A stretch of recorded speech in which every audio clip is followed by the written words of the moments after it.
Buenas tardes, ladies and gentlemen. Bendecido inicio de semana. Como siempre damos gracias a Dios por todo lo que nos da. Le damos gracias por la salud, por el techo sobre nuestra cabeza, por el alimento sobre nuestra mesa. Le damos gracias por la familia, por los amigos. Le damos gracias por los estudios, por el empleo, por los proyectos. Le damos gracias por su inmenso amor, por su misericordia, por su paciencia, por ese gran sacrificio que hizo para el perdón de nuestros pecados. Hoy quería hablarles sobre el pecado de David. Esto, según la Biblia, hay dos pecados significativos que cometió David. Vamos a profundizar un poco más en estos eventos para obtener una mejor comprensión de esto. Y vamos a comenzar con el adulterio con Betsabé. Esto lo podemos ver en 2 de Samuel, capítulo 11. La historia de David y Betsabé es un relato poderoso que subraya la importancia de tomar decisiones éticas en nuestras vidas.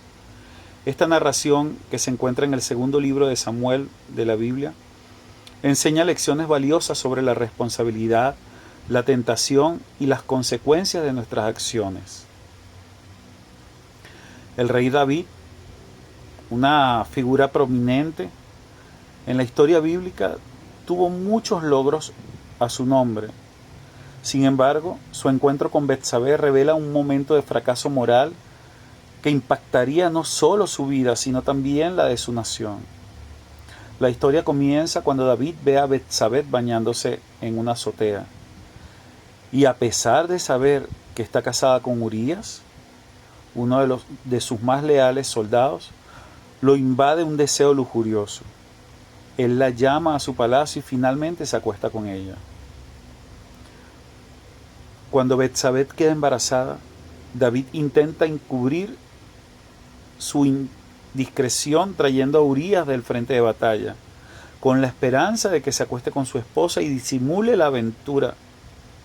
Cuando Urías se niega a irse a casa por lealtad a sus compañeros soldados, David toma más medidas poco éticas. Ordena que Urías sea colocado en la línea del frente, asegurando su muerte. Estas acciones conducen a consecuencias devastadoras tanto para David como para Betsabé. El profeta Natán confronta a David con una parábola que ilustra la gravedad de sus pecados. Dios castiga a David por sus acciones. Su hijo pequeño muere poco después de nacer, y los problemas continúan plagando el reinado de David como rey. Todo esto lo podemos ver en 2 de Samuel, capítulo 12, los versículos del 1 al 15. La historia de David y Betsabé sirve como un claro recordatorio de que nuestras decisiones tienen consecuencias no solo para nosotros, sino también para los demás. Es esencial que consideremos las ramificaciones de nuestras elecciones antes de tomar cualquier acción, entendiendo que muchas personas pueden verse afectadas por ellas directa o indirectamente. Llevar una vida guiada por principios morales requiere que luchemos por la autoconciencia y la atención plena en nuestras acciones. Reconocer que existe la tentación es crucial, ya que nos permite reconocer nuestra vulnerabilidad y tomar medidas activas para resistir la influencia de los impulsos destructivos. Cuando se enfrenta a sus acciones, David acepta sus errores y le pide perdón a Dios. Esta aceptación revela una lección esencial sobre el crecimiento personal. Incluso cuando sucumbimos a la tentación, reconocer nuestros defectos y buscar la redención puede ponernos en el camino hacia la superación personal y la sabiduría. El pecado de David, el censo, este fue el segundo significativo. Esto lo podemos ver en 2 de Samuel 24 y en 1 de Crónicas 21.